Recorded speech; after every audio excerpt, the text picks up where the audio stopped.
Quand je prends une vague, c'est comme si j'avais une boule d'énergie qui montait et que ça explose quoi. C'est comme si, je sais pas, comme si je me sentais invincible. C'est bizarre, mais je pense qu'il y a l'adrénaline qui fait que ça fait un bien fou. C'est un peu addictif aussi de prendre des vagues et réussir et continuer et dompter en fait la vague, de s'adapter en fonction de comment elle change, comment elle évolue. Et en même temps ça fait peur parfois parce qu'elle peut être grosse et du coup on sait toujours que l'eau est plus forte quand même que nous. Hein. Mais je me sens... Ouais, je sais pas, j'ai envie de crier.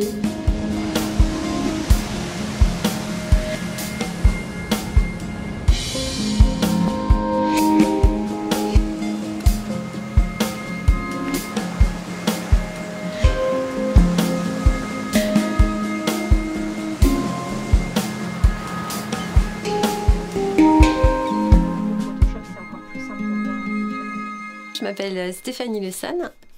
Mon activité consiste à créer des vêtements pour femmes en recyclant des matières qui étaient destinées à la poubelle. Julie va m'aider à retranscrire graphiquement la mode, mes valeurs aussi, avec toujours cette ligne directrice de l'écologie, de la planète, et on a vraiment des valeurs communes. C'est ce qu'on a pu constater, et la valeur première, c'est la mer. Forcément, ça a été dans les premiers sujets communs avec Julie, puisque pour Julie, la mer, c'est sa respiration, on le sent bien.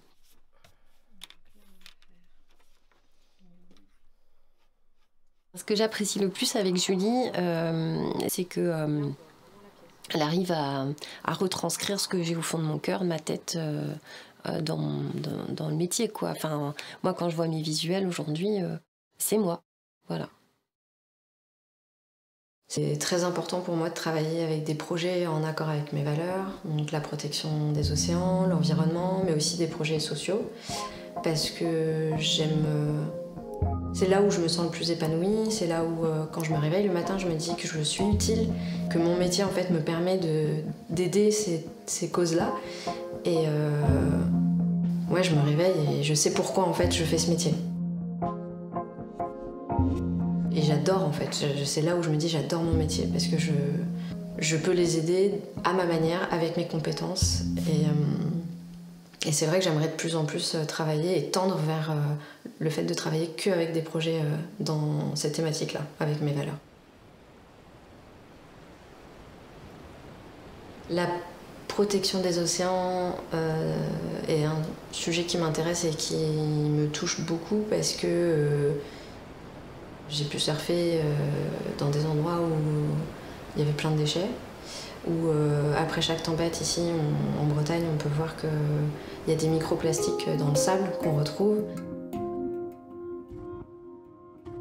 Avant, je n'osais pas mettre en avant que je voulais travailler avec des projets qui soient en rapport avec l'océan, la protection de l'environnement, etc.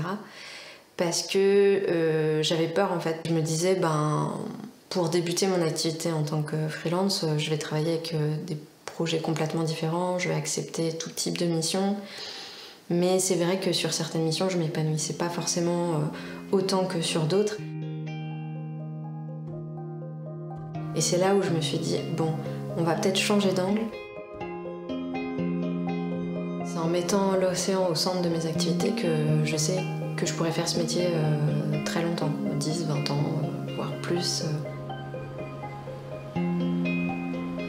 C'est comme si tout était lié dans mes activités. Le métier de prof de surf, le métier de graphiste avec des projets en rapport avec l'environnement et l'océan, et le métier d'illustratrice en montrant des projets pour enfants, des livres pour enfants, en faisant des interventions aussi dans des écoles pour sensibiliser les enfants à cette thématique. Et c'est comme si la boucle était bouclée en fait, et c'était un cercle vertueux.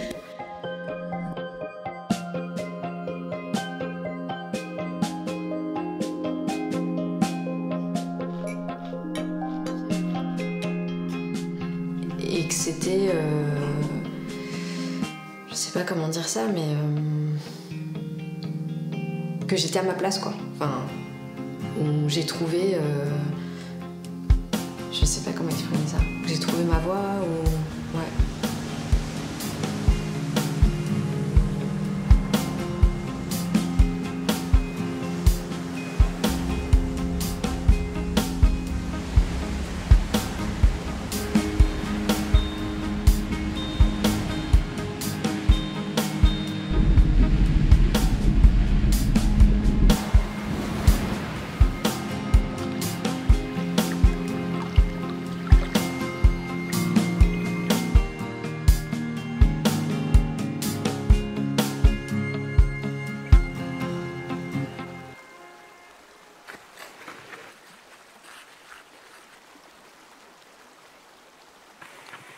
Quand j'étais au lycée, on me disait pas forcément mets en avant tes passions, mets en avant tes valeurs, pour trouver un métier qui te ressemble et qui soit au plus proche de ce que tu as envie de, je sais pas comment dire, mais de transmettre, etc. Non, on nous expliquait pas ça.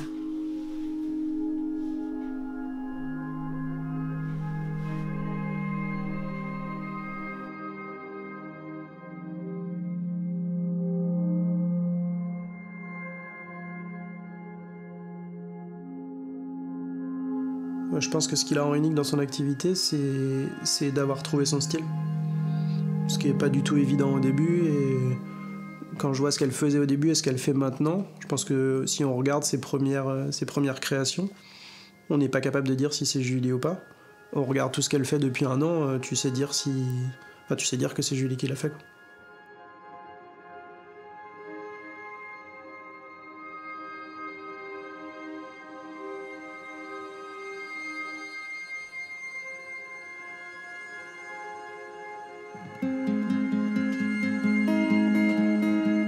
Si je prenais pas en compte l'océan dans mes activités, je serais pas épanouie.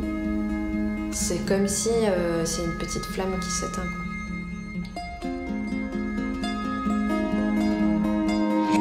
C'est comme si j'étais accomplie ou pleinement moi-même, en fait, quand je suis sur la vague, quoi. Où je me dis que tout est possible, que je peux arriver à faire des choses qui me font peur. Et du coup, j'essaye de faire le parallèle entre des projets qui me font peur et j'ose pas les faire, et le surf.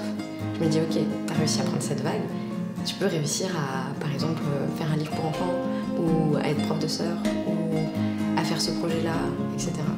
Ça me donne beaucoup de courage et de force.